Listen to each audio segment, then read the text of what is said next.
You should know to stay in your place. Tables like these are not for people like you." The words, sharp as shattered glass, melted into the elegant murmur of the ballroom. The music faltered. Conversations died mid-sentence. Forks halted halfway to mouths.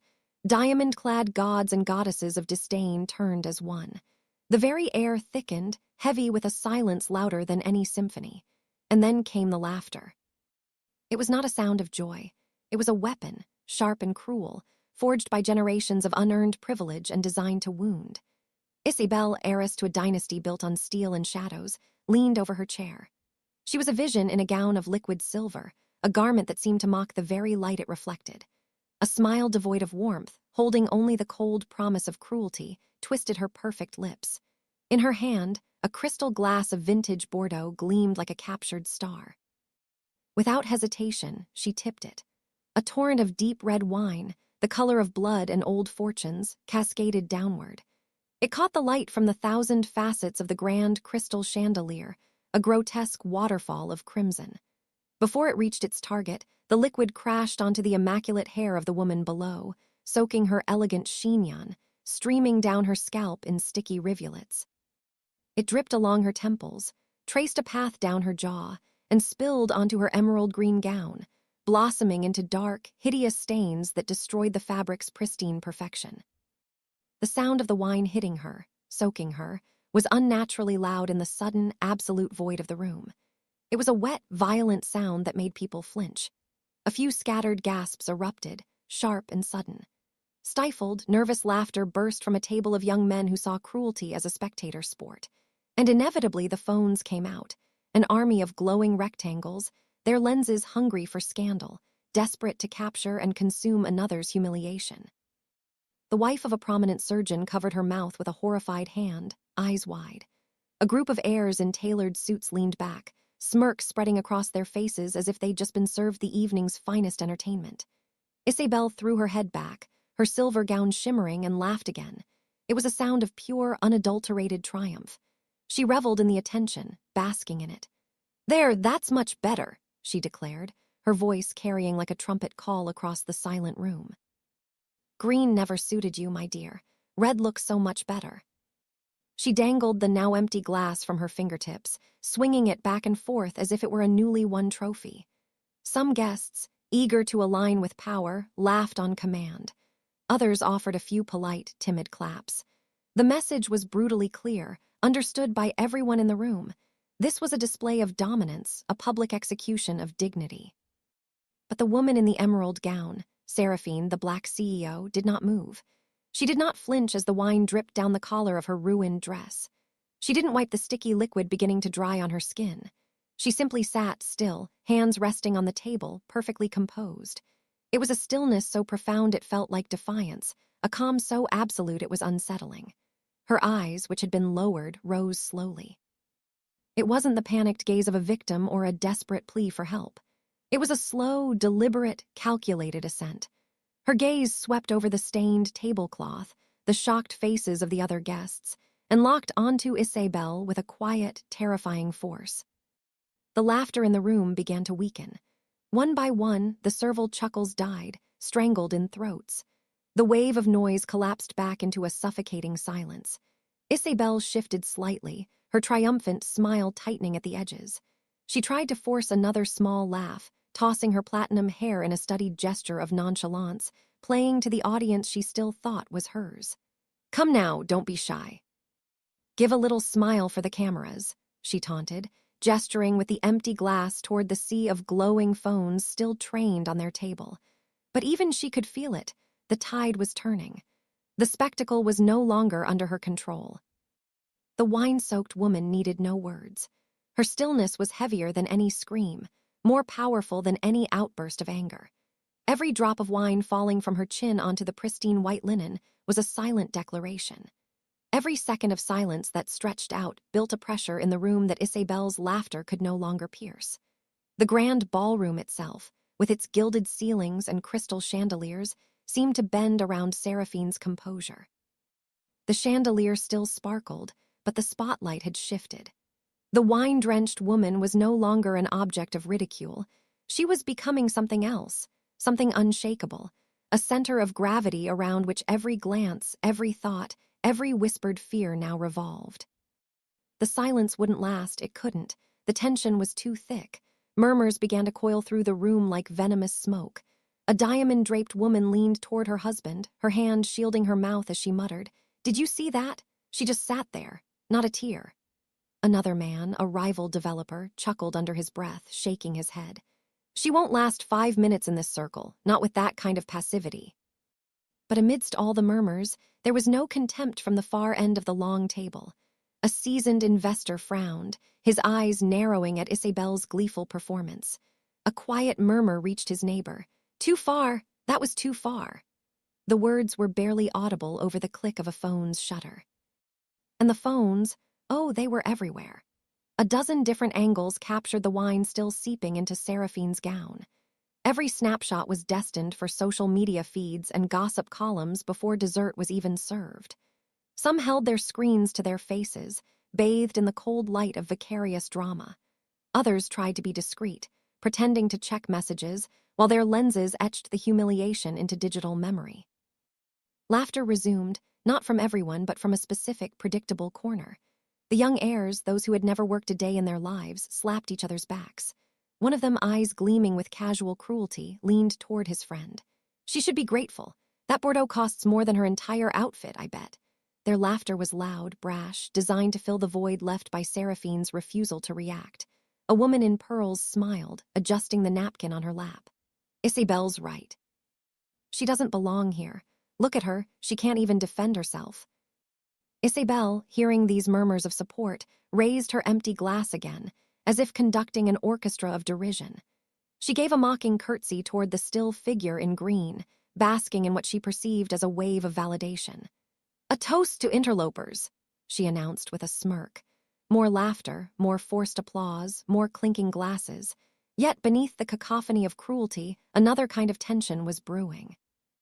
Not everyone was laughing. A pair of senior partners from a major investment firm whispered frantically behind their menus, worry etched on their faces. "That's the CEO of Vantage, isn't it? The one's brother just signed the partnership with this morning." The other nodded grimly, his eyes darting to the wine-soaked woman. Their amusement had turned to a deep, stomach-churning concern. They knew what was at stake, even if the giddy heiress in silver did not. Meanwhile, Seraphine remained still. She didn't wipe the wine pooling at her collarbone. She didn't rise to issue a challenge. Her silence became its own performance, a perfectly polished mirror in which every mocking voice, every cruel laugh was forced to see its own hideous reflection. The louder the crowd grew, the more her profound composure their barbarity. A young guest who had been gleefully recording moments earlier slowly lowered his phone. He felt a sudden, uncomfortable warmth in his cheeks. He slipped the device into his pocket and stared intently at his water glass instead. A woman beside him frowned, her own laughter fading as she watched the wine-soaked but unbroken figure.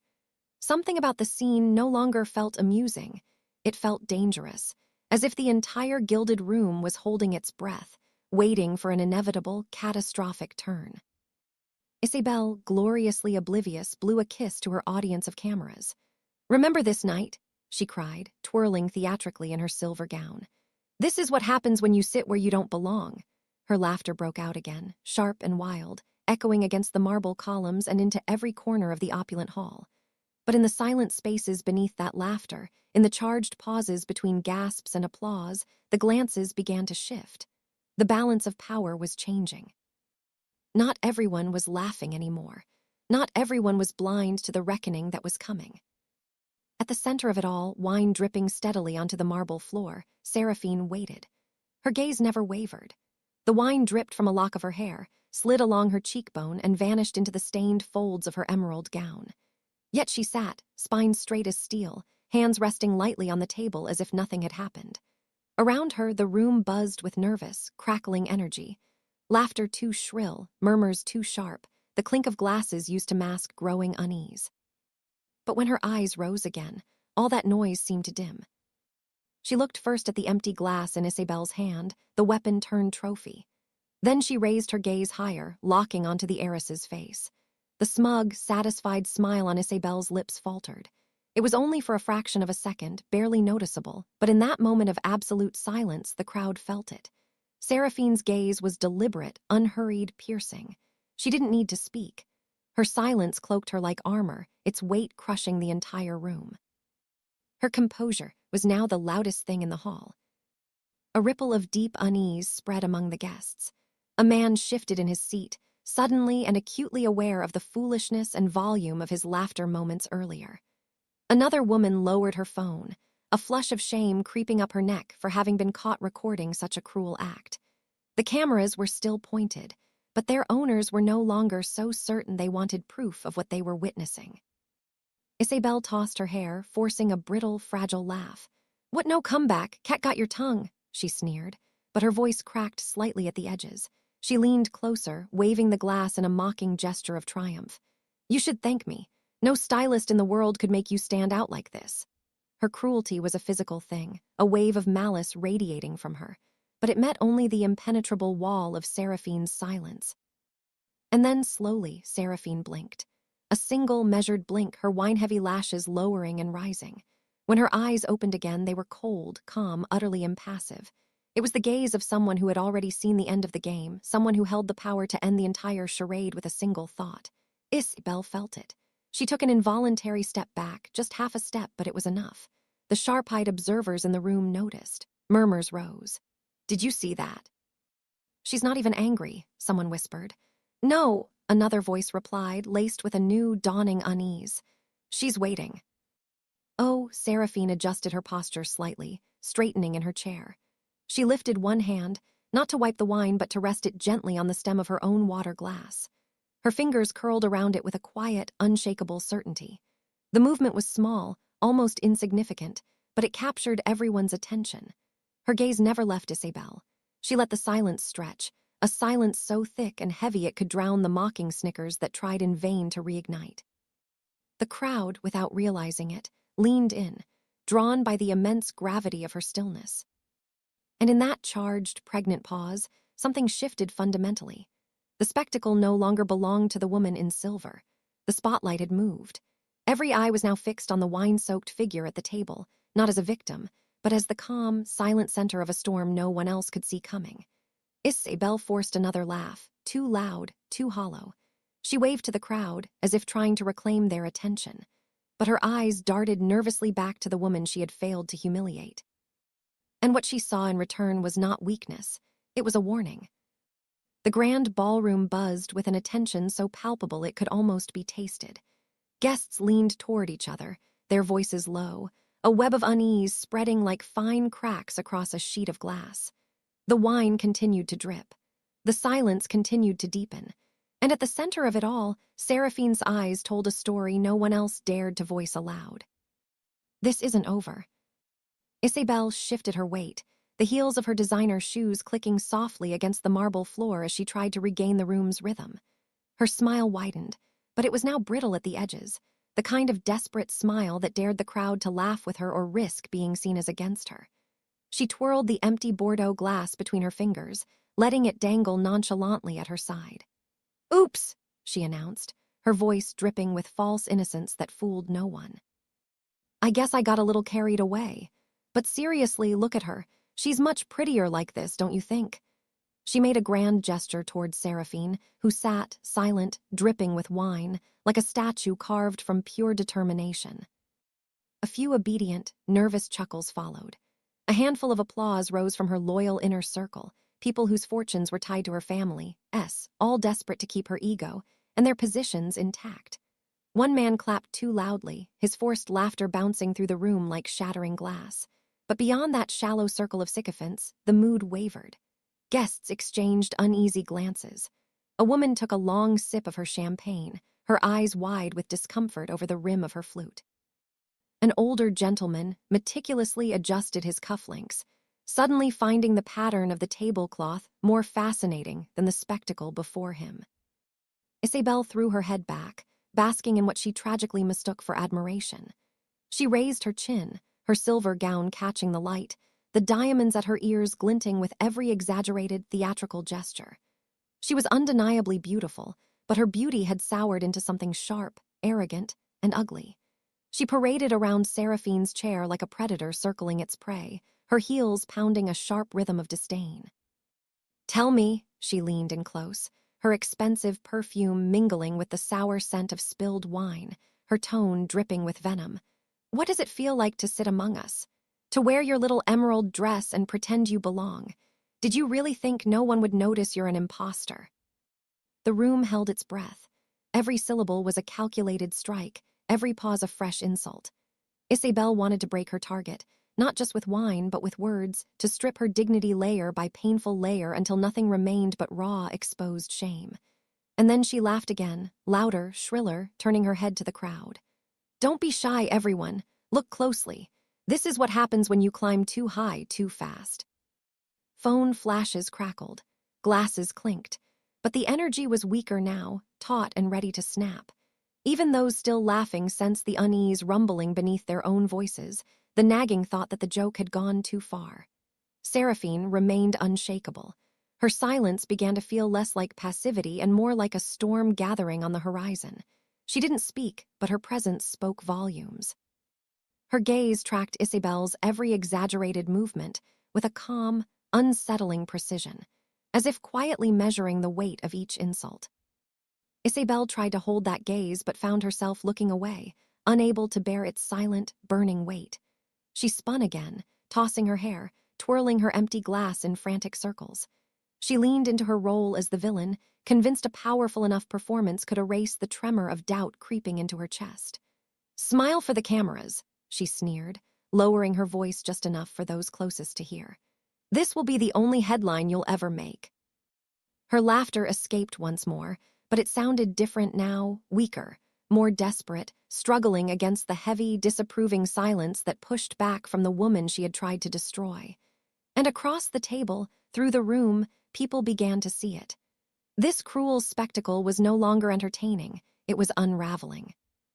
Isabel didn't know it yet, but the moment she poured that wine, she had lit a very long fuse. And the woman she had mocked was the one holding the match. The laughter spread again, though it was weaker this time, as forced and unpleasant as flat champagne.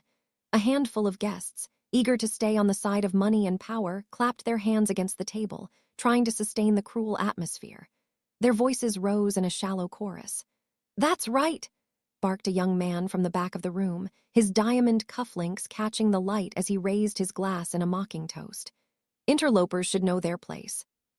Those words sparked a wave of uneasy, hesitant snickers. Another guest, emboldened by the first, leaned back in his chair and spoke louder than he should have. "If she wants to play with the big leagues, she'd better learn to take a joke." His friends laughed too loudly, a desperate attempt to prove they belonged to the same exclusive circle of cruelty. Isabel soaked it all in like a sponge. She turned to them, smiling, arms spread as if she were the conductor of the entire room. "You see, they get it," she declared, her voice dripping with satisfaction. She reveled in the attention, twirling her glass like a scepter. "This is what happens when you forget where you come from." But cracks were forming in her wall of support. Not everyone was laughing. At the next table, a woman whispered sharply to her husband, "That's vile, Robert, truly vile." He cleared his throat and looked away, unwilling to meet her disapproving eyes. In another corner, the two investors exchanged another glance, heavy with unspoken calculation. One murmured, "That's the sole partner on the Vantage contract, isn't it?" The other gave a very slight, almost imperceptible nod. Both turned to stare at their plates, wanting no part in the farce unfolding. Yet the cruel core continued. Phones hovered higher, their lenses recording everything. One guest deliberately angled his camera to frame Seraphine's drenched figure, zooming in on the streaks of wine running down her skin. He chuckled softly, already composing the witty, vicious captions he'd post online. "Smile," someone shouted across the room. "Give us a good shot for Instagram." A burst of laughter followed, echoing against the marble columns, bouncing beneath the sparkling chandelier. Isabel spun once more, her silver gown swirling dramatically around her legs. She blew a kiss to the crowd, reveling in their mocking applause. "Don't forget this night," she cried, voice high, her empty glass raised. "This is the night an imposter was finally unmasked." She bowed with theatrical exaggeration, basking in her performance. Her loyal circle of guests clapped harder, their laughter rising again, desperate to feed her ego and secure their own positions. But the energy was hollow now, sustained by habit more than genuine joy. And at the center of it all, Seraphine sat in silence. Her stillness only the cruelty surrounding her, reflecting every laugh and jeer back onto those who gave them voice. One guest noticed. He slowly lowered his phone, its screen going dark, and slipped it into his jacket pocket. His eyes turned guiltily to the floor. A woman near him stifled a laugh mid-breath, covering her mouth as if suddenly ashamed of the sound she'd just made. The balance in the room was shifting, subtly but undeniably. Isabelle, too intoxicated by her own bravado, didn't see it. She bowed again, her platinum hair cascading over her shoulders, her laughter sharp and shrill. "There she is!" she cried, pointing a dramatic finger at the drenched woman at the table. "And that's all she'll ever be." The applause answered her, but it was softer this time, scattered, uncertain. The spell was breaking. Yet Isabelle only smiled wider, blind to the silence growing in the spaces between the laughter. She thought she was winning. She didn't know the ground beneath her feet was already cracking. The wine dripped more slowly now, dark stains spreading like a disease across the magnificent emerald fabric. But Seraphine did not move. She sat, anchored in her chair as if it were a throne, and the entire opulent hall had, against its will, become her court. Her silence was not surrender, it was calculation. In her mind, the scene replayed, but not the scene of the ballroom. She saw the sterile boardroom from that very morning, the soft glide of a fountain pen as signatures were inked onto thick, crisp papers. The final draft of the press release, ready but not yet published. And the numbers, the magnificent, powerful numbers stretching into the billions, 3.2 billion euros. A historic partnership, celebrated by both parties as unshakable. And now, less than 12 hours later, the sister of her so-called partner had turned that unshakable alliance into a public spectacle of humiliation. Isabelle laughed again, tossing her hair, clinging desperately to the sound of her own arrogance. "What's wrong?" she taunted, leaning so close that her cloying perfume clashed with the sour smell of the wine. "Cat got your tongue? I thought you powerful businesswomen always had something to say." Seraphine's eyes didn't waver. She studied her tormentor with a calm, analytical intensity that was unsettling. Her gaze was slow, deliberate. She wasn't looking at the spilled wine. She wasn't looking at the jeering crowd. She was looking at arrogance itself, measuring it, weighing it, deciding its final blow. "You think this is power," she thought, the words whispering in the silent chambers of her mind. A glass of wine, a forced laugh, a crowd of sycophants eager to applaud cruelty. That's not power. That's a performance. Real power doesn't need an audience. Real power shifts the numbers that built this very room. Real power rewrites the contracts your family clings to like a life raft. The clamor of voices around her faded into a dull, insignificant hum. Every insult, every laugh, every whispered remark blended into a single background noise. All she could hear clearly was the echo of her own resolve. She placed one hand flat on the table, steady, firm. The gesture was small but commanded attention. A few nearby guests lowered their eyes, sensing a shift in the energy but unable to name it. Her other hand moved with the same care, lifting the folded linen napkin from her lap with meticulous slowness. She dabbed gently at her jaw, wiping away a single line of wine, unhurried. It was not a gesture of weakness or submission, it was a gesture of absolute control. Isabelle smirked. "Finally cleaning yourself up. About time." The words were loud, meant to be heard by the entire room, but they stumbled, falling brittle and weak against the profound silence that followed Seraphine's calm, deliberate movements. In Seraphine's mind, the decision crystallized. Every insult, every laugh, every drop of wine sliding down her skin was accounted for, converted into a cold, hard calculation. And the sum was clear. 3.2 billion euros erased with a single word. Her eyes rose once more, meeting Isabelle's directly. It wasn't an angry glare or even a defiant one. It was a look of pure certainty, the kind of certainty that could unsettle even the most reckless, privileged souls. Across the room, some guests shifted uncomfortably in their seats. They couldn't explain it, but they felt it, the storm brewing behind her eyes, the inevitable, cold, hard consequences. Isabelle faltered again, just for a second. She lifted her chin higher, trying to smother the seed of doubt with another laugh. But the crack in her facade had already appeared. And in the silence between them, Seraphine thought only one thing. "Your family thinks they poured wine on me. They don't see I'm about to pour billions out of their reach forever. The napkin returned to the table, folded with meticulous care, as if the dark red stain on it meant nothing at all. Seraphine's hands returned to their still position on the table. Her gaze swept the room, not hurried, not seeking sympathy, but simply observing. Every guest felt the weight of her eyes pass over them. Some turned their faces away, suddenly fascinated by their plates. Others took quick, nervous sips of champagne, their fragile bravado cracking. Every small sound was sharp and discordant against the silence she commanded.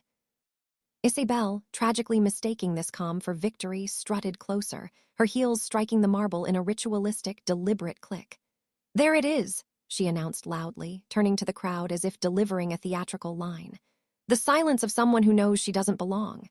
A few of her cronies clapped on command. A wave of nervous laughter followed, but Seraphine remained utterly unmoved. Her stillness was no longer defensive, it was strategic. She picked up her phone, which had been lying face down on the table. Its screen lit up her palm with a soft, ethereal glow. Her fingers moved with terrifying, unhurried precision, tapping once, twice. She then brought it to her ear. The shift in the room was immediate and seismic. The crowd leaned forward as a collective body, driven by a single thread of curiosity. Isabelle tilted her head, a smirk playing on her lips. "Oh, look, she's calling for help. Maybe her driver can bring her a towel." Her words were sharp, but her voice was a touch too fast, too eager to fill the suddenly charged space.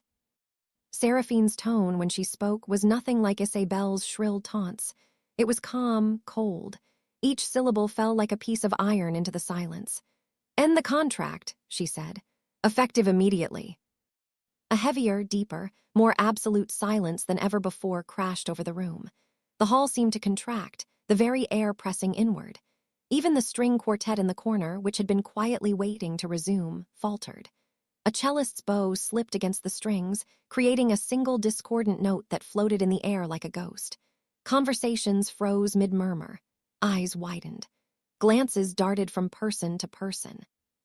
She ended the call without flourish, setting the phone down beside her plate as if it were merely a table knife. Then she crossed her hands again, her posture steady, her eyes fixed straight ahead. Isabelle blinked, her laughter caught in her throat. What did she say?" she asked, forcing another small laugh that sounded utterly hollow. No one answered her. The crowd's attention had irrevocably shifted. They were no longer looking at the shimmering woman in silver. Their eyes, wide with a mix of shock and dawning horror, were riveted on the drenched figure at the table, the one who had just spoken 4 words and, in doing so, had shaken the very foundations of the room. A man at the far end of the table pulled out his own phone, his fingers frantically scrolling through a financial news app. His face drained of color. He nudged his neighbor, whispering urgently, his voice tight with panic. Another guest's screen lit up, displaying a breaking news alert from a market monitoring service. The murmurs grew faster, sharper, like the frantic clatter of a stock ticker. "She can't mean the contract. Not today's contract." Isabelle's smile wavered, then shattered. She tried to wave her empty glass again, to command the attention slipping through her fingers like sand. "She's bluffing," she scoffed, but her eyes flickered, betraying a rising tide of doubt. Seraphine said nothing more.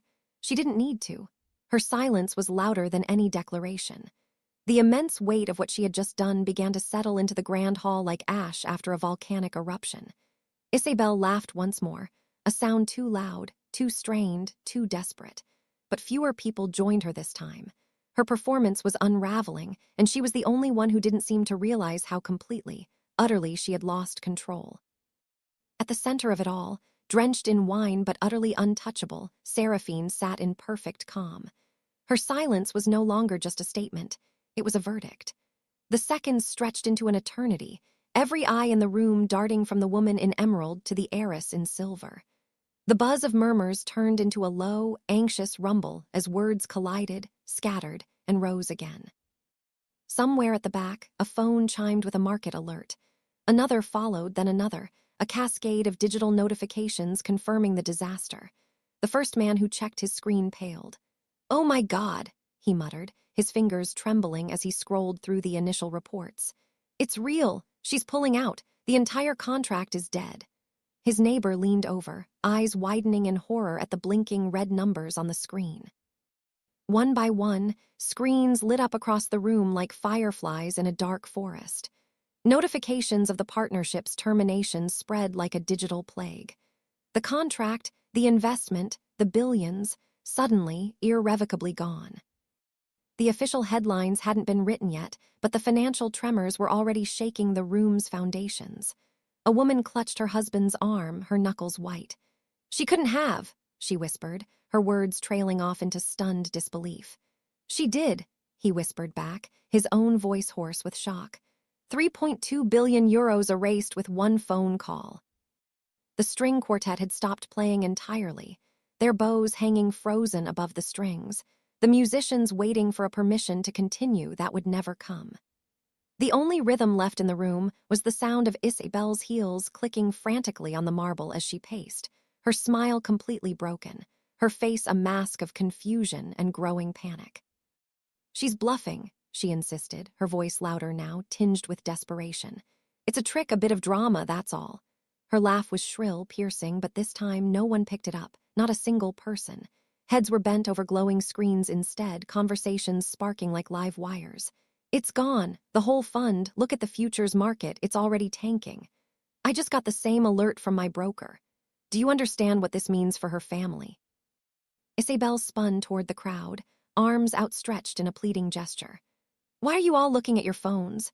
She can't do this. My brother, our family, we control this city." But her voice no longer filled the room. It was swallowed by the terrible truth scrolling across every device, by the immense weight of the silence building around the drenched figure who had spoken 4 words and dismantled an empire's arrogance. Seraphine picked up her water glass, not the empty wine glass that had been wielded as a weapon, but her own, still half full. She lifted it with a calm, steady hand, a hand that was unshaken despite the wine dripping down her sleeve.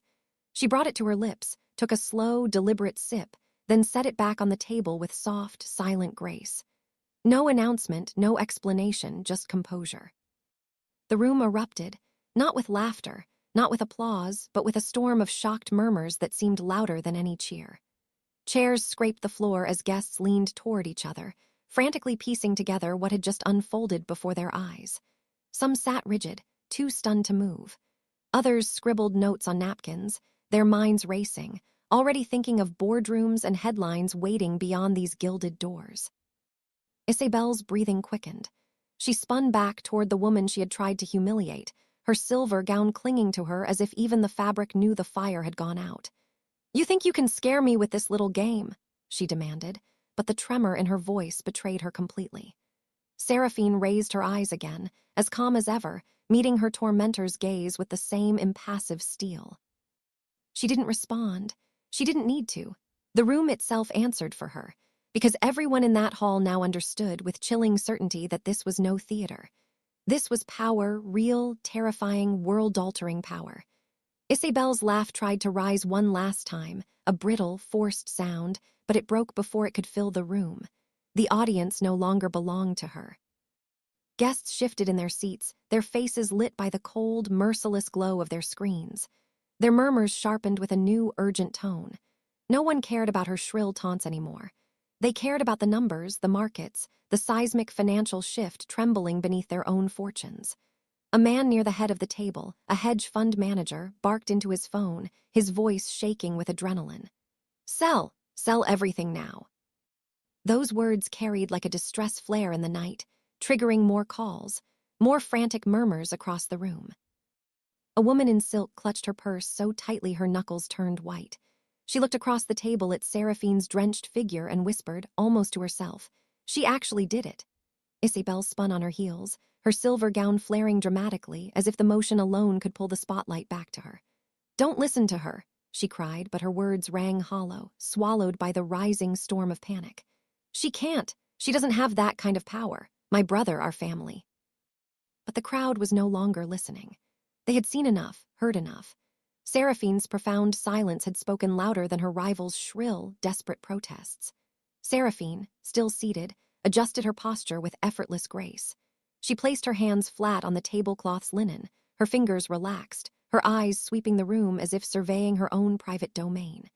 The dark stains on her emerald gown gleamed under the chandelier's light, but they no longer looked like marks of humiliation. They looked like battle scars. They looked like a crown painted in red. One guest dared to voice the truth aloud.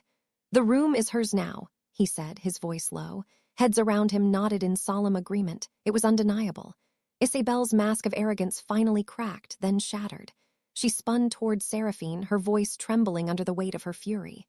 "Do you have any idea who I am?" she spat, the words brittle with a lifetime of privilege. "Do you know what family I come from?" Seraphine raised her gaze, unhurried, for the first time since the phone call. She spoke again, her tone calm, clear, cutting through the air like a surgeon's blade. "I don't need to know who you are," she said. "What matters is who you'll be after tonight." The sentence fell with the weight of a guillotine on the grand ballroom. Guests exhaled sharply. Some flinched, others nodded slowly, as if they'd been waiting for her to say those very words. The statement was measured, not loud, but it resonated with more force than Isabel's loudest cries. Isabel stepped back, clutching her empty glass so tightly it was a miracle it didn't shatter. Her eyes, wide with a fear she could no longer hide, betrayed her. She tried to laugh it off, to spin again, but her movements were jerky, disordered. The performance was over, and she knew it. Meanwhile, Seraphine's silence returned, heavier and more powerful than before. She had given them just one sentence, but it was enough to fracture the entire night into a clear before and after. Around the room, guests whispered furiously, their voices weaving a new narrative, not of humiliation, but of a brutal, staggering reckoning. The wine on her skin gleamed like the light of a fire. The entire hall seemed to bow unconsciously to her presence. And as she sat there, still as stone, Isabel finally realized something she had never believed possible. Her laughter, her name, her money had all lost their power. The heiress in silver stood frozen, her chest rising and falling too quickly, her mocking smile stretched and grotesque on trembling lips. Around her, the opulent banquet no longer felt like a celebration. It felt like a tribunal. And every eye had turned, not to her, but to the woman she had tried to drown in wine. Seraphine leaned back slightly in her chair, not the slump of weariness, but the relaxed tilt of a queen perfectly at ease on her throne. The wine stains, once meant as marks of ridicule, now clung to her gown like medals of defiance. Every drop that hit the marble floor below rang louder than the forced laughter of minutes before. The phones were still raised, but their focus had shifted. They were no longer recording mockery. Guests whispered into their devices, their lenses framing Seraphine not as a victim, but as a force of nature, immortalizing the exact moment the balance of power in their world had irrevocably tipped. One man murmured to his wife, "We're witnessing history live." She nodded slowly, her eyes never leaving the wine-drenched woman in emerald. Isabel tried again, her voice cracking, too shrill, too frantic. "You all know my family, you all know my brother, we built this city." But the room had moved on. A group of investors huddled, their tones hushed, carrying through the silence. 3.2 billion euros gone in a single phone call. Another shook his head, admiration and fear etched on his features. She didn't even raise her voice. The weight of her words crashed heavily over the room. Some guests now looked at Isabel with a glimmer of pity, others with open contempt, but none looked at her with the reverence she so desperately craved. Seraphine raised her water glass again, slowly, deliberately. She took another sip, the movement unhurried, a silent act of defiance that declared she owned not only her own dignity, but the entire room. That simple act drowned out every protest from Isabel, every nervous laugh that tried to spark from her supporters. Then she set the glass down with a soft, final click against the table. That sound carried more authority than all of Isabel's cries. Finally, Seraphine spoke again, her voice calm, steady, the kind of tone that carried further and deeper than any shout. "This room," she began, "celebrates wealth, power, and legacy, but you should know those things are not inherited in a glass of wine." The words slid through the crowd like electricity. Heads leaned in, listening, absorbing. Phones recorded with renewed urgency. Isabel stiffened, her face turning a mottled red that clashed horribly with her silver gown. Seraphine continued, never raising her voice, yet each word struck harder than the last. "Tonight, you tried to humiliate me, but what you've actually done is remind everyone here that real power doesn't lie in spectacle. It lies in consequences." A silence heavier than marble settled over the hall. Guests sat frozen, waiting, watching, unwilling to miss a single breath of what would come next. Isabel clutched her empty glass like a shield, her knuckles white, her eyes darting wildly around the room, desperately seeking someone, anyone, to save her from the silence that had so completely turned against her. But no one moved. All they saw now was the calm, powerful woman seated in emerald, drenched but unshakable, her presence making the grand hall itself feel as though it had bent to her will. And in that silence, it became brutally clear. Isabel was no longer in control. She stood in the ruins of her own arrogance, while Seraphine sat, composed and untouchable at the absolute center of power. The air in the grand ballroom felt charged, as if lightning had struck but the thunder had yet to roll. Guests sat rigid, their breaths short, their gazes fixed on the woman in emerald who, in the span of minutes, had turned humiliation into absolute dominance. Isabel's silver gown shimmered under the chandelier, but its gleam no longer commanded the room. It clung to her like a shroud of despair, the fabric of someone who had lost everything. She tried one last time, her voice trembling as she forced the words out. "This is absurd. You can't just end contracts. Deals don't end like that. You think you can just walk in here and undo everything my family has built." Seraphine's eyes rose slowly, locking onto Isabel, with a finality so calm that the younger woman faltered mid-sentence. The crowd leaned in, holding their collective breath. "Power," Seraphine said, her voice soft but carrying an immense weight, "does not ask permission." The sentence landed with a force that crushed every last murmur in the room. Guests froze, their phone screens glowing faintly in their hands, capturing a line that would echo through boardrooms and trading floors long after this night ended. Isabel's lips parted, but no words came. For the first time in her life, she looked small. Her glass trembled in her hand. Her laughter was gone. Her arrogance had collapsed entirely. From the back of the table, an older man in a tailored suit muttered under his breath, "She's finished." Another leaned closer, replying darkly, "No, they're finished, all of them." The murmurs swelled again, but this time they carried a different tone. Not mockery, not contempt, but fear, respect, and a deep, unsettling admiration.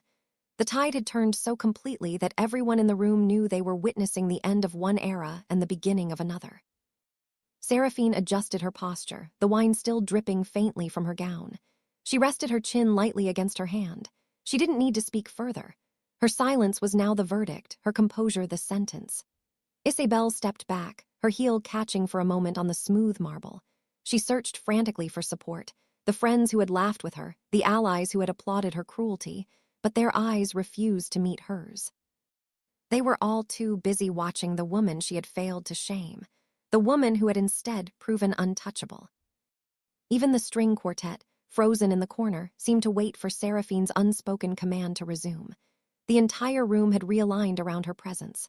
Finally, Isabel slammed her empty glass onto a side table. The crystal cracked, a spiderweb of fractures spreading across its surface.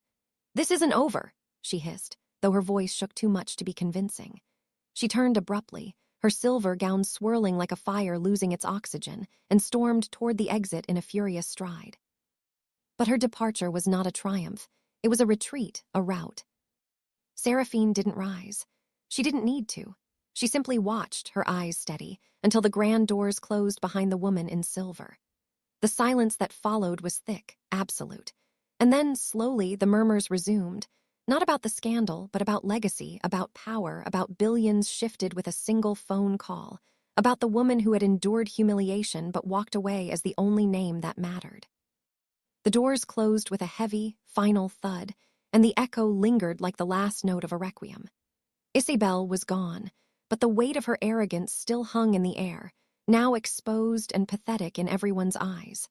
What had begun as a spectacle had ended in silence, a silence that belonged entirely to the woman still seated at the center of the room. Seraphine raised her water glass one last time.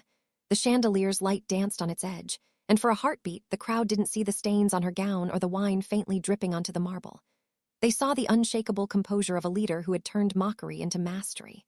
She took a slow, deliberate sip, set the glass down with finality, and looked around the room. One by one, gazes dropped before hers. Phones were lowered. Murmurs died. No one dared laugh now. no one dared sneer. The guests who had eagerly joined in the earlier cruelty sat rigid, shame pooling in their silence.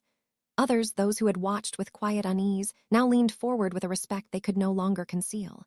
She spoke, her voice steady, low, carrying effortlessly across the cavernous hall. "Dignity," she said, "does not vanish when wine is poured on it. It does not break under the weight of laughter. Dignity endures. And tonight, every person in this room has learned who truly holds it." The words settled like stone, immovable, undeniable. A murmur spread through the room, but this time it was not one of mockery or panic. It was a murmur of recognition. Investors exchanged glances heavy with new calculations. A woman at the back of the hall whispered to her companion, "She owns the room. She owns the future." The response came as a dark, certain nod. "And she owns the contract that's now gone forever." Finally, Seraphine rose. The movement was slow, unhurried, but it rippled through the hall like silent thunder. The dark stains on her emerald gown gleamed under the light, but they no longer looked like marks of shame. They looked like proof that even drenched in cruelty, she could stand untouchable. Chairs scraped the floor as some guests instinctively rose with her, unsure whether it was respect or fear that drove them. The quartet, still silent, lowered their bows completely, sensing the night had far surpassed the realm of music. She turned toward the exit, her steps measured, each one resounding in the profound silence. No one blocked her path. No one dared speak as she passed. The sea of wealthy, powerful guests parted before her like subjects before their sovereign. Just before reaching the doors, she paused. She looked back one last time, not at the empty space where Isabelle had stood, not at the cracked glass left behind, but at the crowd itself. Her gaze swept over them, calm and resolute. "Power," she said, her voice clear and final, "does not come from spectacle. It comes from what happens after." And with that, she stepped through the doors, leaving behind a room filled not with laughter but with a profound, resounding awe. The guests remained frozen in her wake. The murmurs, the frantic calls, the headlines, all that would come later. But for now, in the gilded hall where a queen had been revealed, the silence said everything. She had entered the evening as a guest. She left as the only name that would ever truly matter.